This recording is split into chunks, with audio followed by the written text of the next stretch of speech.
Баруун орчмын иргэдэд эрүүл мэнд боловсролын болоод бусад салбарын үйлчлэгээ үзүүлдэг төрийн байгууллагатай баруун орчмын Садаргаан хамын газрын хувьд хамтран ажилладаг, хүслийг нь хүлээн авч тодорхой түвшинд бол бас иргэдийн төлөөлөгчтэй хуралдаагаа хамтран бол бас шийдвэрлэдэг байгаа. Тэгэд энэ удаад бол манай уламжлалт алган ухааны эмнэлэг бол хүний хөдөлмөрийг хөнгөвчлөх техник технологийн шинжилгээг ийм харуулсан 2 аппаратыг авах хүсэлтийг бол ирүүлсэн. За тэгээд бид бүхний хувьд бол бас аппарат авах хүсэлтийг бол иргэдийн уралдаа уламжлаад засаг даргын мөрийн хөтөлбөр хэрэгжүүлэх төсвөөс бол 13 сая төгрөгийн санхүүжилтийг гаргаж өнөөдөр бол 2 аппаратыг бол худалдаа авч бол хүлээн авч байна. За энэхүү аппаратыг бас ашиглахад бол уламжлалт анагаах ухааны эмчнэрийн маань бол хүний нөөцөө бэхжүүлсэн буюу сургаж дадлагжуулсан бас эмнэлэг маань бол хамтран ажилласан байгаа. За энэ аппаратны үр дүн бид бүхэн юу гэж харж байгаа вэ гэхээр уламжлалт анагаах ухааныг орчин үеийн техникийн дэвшилтэд хослуулад илүү олон хүнд уламжлалт анагаах ухааны эмчилгээ бол хүрнэ гэсэн ийм хүлээлттэйгээр бас энэ аппаратыг бол худалдаа авахд бол хамтарч бол ажилласан байгаа.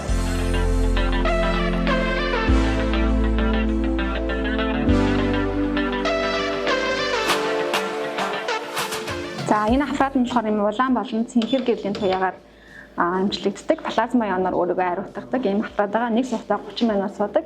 Энэ нь болохоор терагерц давтамжаар хүний цусны даралтыг бууруулах, холестериныг бууруулах, тэгээд сахарыг бууруулах олон толгой өвчин тустай ийм аппарат байгаа. Тэгээ хөл нүцгэн төмөргүй ингээд суугаад 30 минутын турш суугаад ингээ хөвлийн бүстэй хөвлөгөөрөө хөлргөж хаалдаг.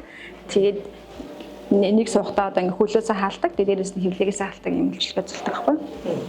Энэ 7 төрлийн холбоос энэ аппарат руугаа холбоод тэгээ хамрын лазер шаардлага болон үе мөчний шаардлага тэгээд энэ эмэгтэйчүүд болон эрэгтэйчүүдийн судал гэдэг ийм судалтай энэ дээр нэг одоо нэг удаагийнхаа энэ маска худалдаж аваад энэ дээрээ дэвсээд суудаг эмэгтэйчүүдийн болон эрэгтэйчүүдийн өвчин төрөө булчирхай шийдэл гарлан тийм байна. Маскыг олцсон манай эмэгтэйчүүд байдаг.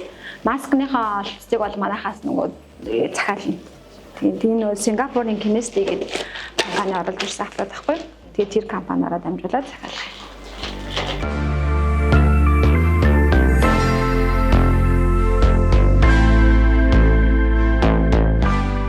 Европын сахарын өвчин гэхэд зөвхөн Европын эмчилгээл хийж байгаа шүү дээ. Энийг л 10 нутагт бас энэгээр эмчлэх боломжтой гэж үзэж байгаа. Саяхан тэр албан ёсны борлуулагчийн ярилцаад 5 ажлын байрны сургалт хийсэн. Энэнд орсон хүмүүс бол ер нь нэлээд сэтгэл өндөр үлдсэнтэй. Сүхбаатар аймгийн хүн ардын эрүүл мэндийн эмчилгээ зориулж энэ аппаратыг шуурхай шийдвэрлэж гисэн баруун ортын иргэдийн орлуулад 5 газар талархал илэрхийлье.